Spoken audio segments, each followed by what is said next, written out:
Thanks for tuning in to another video on InRangeTV. We are here today to, we're going to talk about the bipods for the What Would Stoner Do project.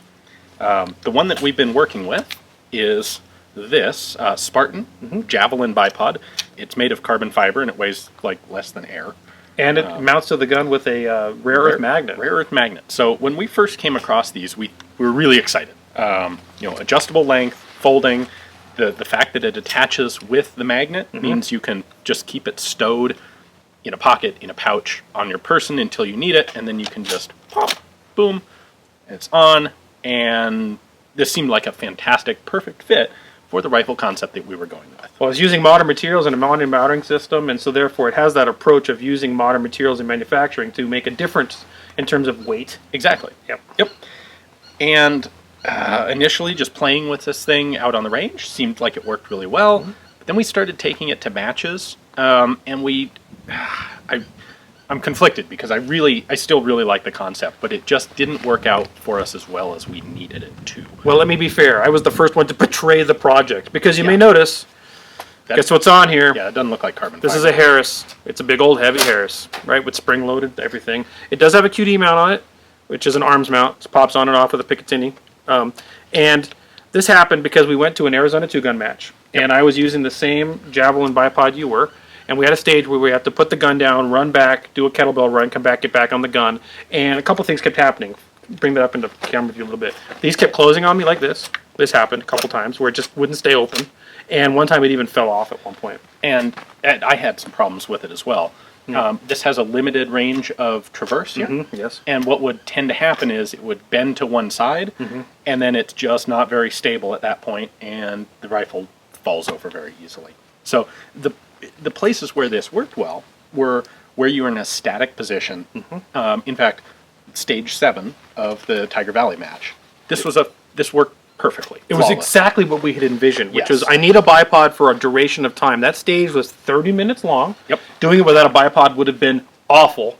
Yep. And that was an instance in which you could put the bipod on and you were staying in a static position, guarding a sector or a street like we had explained, and that bipod made all the difference, not only in accuracy, but in shooter fatigue. Right. The problem was all of the other applications. When we were doing something where you had to make a shot and then put the rifle down and do something and come back to it, or move quickly between positions, it's just not stable enough. Now, people that are watching this are going to say, well, that put the gun down and move away from it is completely unrealistic expectation. And I agree, that's a match thing. Yes. However, dynamic movement with your rifle is not an unrealistic expectation. Right. And then this happens where it shuts, or it could even fall off, which is, it's a little bit strong, but it can. Yeah, it doesn't usually have that Or issue. it's doing this thing where it's not quite tilted right. Yeah. And so there was always this fear, especially when we were on the sniper tower at Tiger Valley. I was afraid that was going to fall off and fall down 4 flights of stairs to the ground.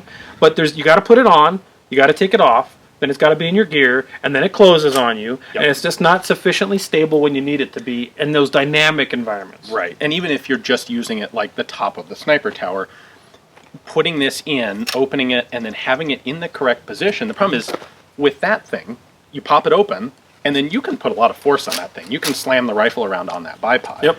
If you're not delicate with this, you're not going to break it, but you're going to push it into a weird position like this, where it's not going to really work for you, and then you have to take the time to properly adjust this, maybe change the tension on this part of it if it came loose, or if it's too tight and you need it to swivel. It just wasn't efficient. Now, so for me, I'm coming up with my old school, my Harris, and I just go, and I can slam down on the ground with this and push into it, push forward, and there's a little bit of movement here, which I want, but when I'm done, I get up, lock it back into place, and go. Yeah. Or if I really wanted to, which, by the way, that's not that much slower. It's really not. Yeah. So the problem is this is a lot more weight. I don't remember what the numbers are, It's but 2 or 3 times. it's bulkier and kind of yucky. Yeah, it's a lot. At least double, if not triple. Oh, it's probably. But then it's big and heavy, and you gotta, where do I put this? So what happens at places like Tiger Valley, guess what? It goes on the gun, which takes longer to put on. But once it's on, just lock it in place, now it's there. Yeah. And you know what I did? Just leave it there. Yeah. Because one of the things that you're able to do with as low weight a gun as we've been able to build with the What Would Stoner Do rifle is you can, unfortunately, you don't want to, but if you really need a bipod for this course of events or whatever the situation you're in dictates, putting some extra heavy junk on the end of the gun isn't a cataclysmic end of the world. You've bought yourself a lot of extra weight capacity. You have. So this is the thing, is that when this worked, it worked great. yeah. It just didn't work in dynamic environments. And to be fair to Spartan, the guys who make this thing, it wasn't designed for dynamic environments. It was designed to be a hunting bipod. Okay. The magnet didn't really provide a benefit. In fact, the magnet in the dirt can actually get filth and junk on it. Turns out not to be so good in the field. Some sort of QD mount, maybe a lighter weight one like I have on this, which is just a rail that just locks on. And then it would be locked onto the gun, not permanent, but more rigidly. And then it would fold up, and I would get rid of this. I would just make it stay. And I would have some sort of system that would cause this to lock open better. If you could lock this forward, like imagine these carbon legs locking forward just like this Harris does, like this. Blink. And then you lock it down, and then you have a system there so that it can't fold together. Yeah. And then that's on the gun. You'd have a lightweight carbon fiber bipod that would allow you to use it in a more dynamic way. It's interesting. You could actually improve this by removing a bunch of the options from it. Yeah. Yeah. Make it simpler, even simpler. Yeah. Now, so we're not going to not recommend it, I don't think. I think you would recommend this as long as your needs apply or applicable to what this bipod is good for. Exactly. Yeah. Yeah. Yep. So what would you call it for hunting, sniping, precision shooting? Yeah. Anything that doesn't involve a lot of really strenuous dynamic movement, it's great. And it is super lightweight. And I really like all of those aspects of it. Now, at the same time, we're not going to recommend that straight, across the board for the Stoner rifle either, because it is heavy. It is really, it's not in line with the goal of the project. What this ultimately came down to is we don't have a specific bipod that we're going to give our official stamp of hubris to. No. We're not going to, this is a good product. And if you want it, we would absolutely recommend buying it if it applies for your needs. Yep. If you need a bipod for tactical, run and gun, dynamic movement applications, I unfortunately have to say, go with a QD mounted Harris. Yeah.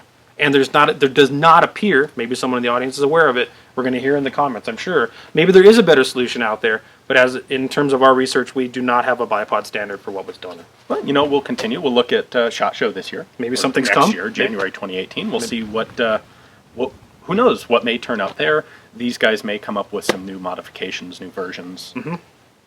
So we're still on the lookout for a finalized, what would Stoner do bipod. Yep, and again, I don't want the audience to get the wrong idea. This is not a bad product. It's an excellent product that we have put into the wrong application.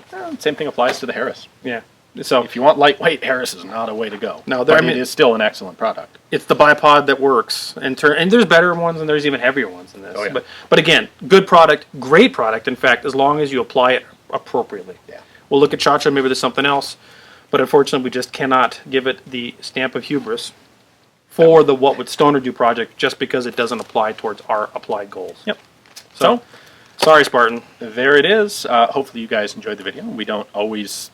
We've had really good luck with the Stoner build so far, but this one we just kind of hit a bit of a wall on with this specific element. This is what I wanted to warn some of the audience in, because I know some people were immediately trying to analyze every component on the gun and going out and replicating what we were doing. Some of what you saw on video was us testing stuff. Yeah. And until we officially say, this worked out well, obviously you can do whatever you want, but our approval for the project had to come after extensive testing. Yep. And I hope the audience appreciates that we did things like that to come to a conclusion like that. We didn't get this bipod and then the week later go, perfect, good to go. We put it through multiple matches, went through Tiger Valley with it, and didn't come to a conclusion until all of that in aggregate came together to go, maybe not. These are expensive bipods. Yeah. Full disclosure, we did receive these for free. Yes. I think we got one from Spartan and we got one from Loophole. So Spartan manufactures these in the UK. Loophole is their distributor in the US. Oh, Optics Planet helped too. They may have. Yeah, boy, those are confusing relationships. It's been a while, actually. We've been working with this thing for some time So now. while we don't stamp this with approval, I will put a link into the description below. I do recommend it for the right application. If you're a hunter or whatever and you're going to take that precision shot and you don't want to carry a heavy bipod, it's great. Yep. So there's no reason not to buy this unless you're going to try to use it for, again, run and gun or tactical applications. All right, that's all we got for today. Yep. Thank you guys very much for watching. If you enjoy seeing this, consider checking us out on Patreon. We are a fully viewer-supported channel. If you can't support us directly, we totally get it. But we would appreciate it if you help spread the content, share it with your friends who would also enjoy it. Thanks for watching.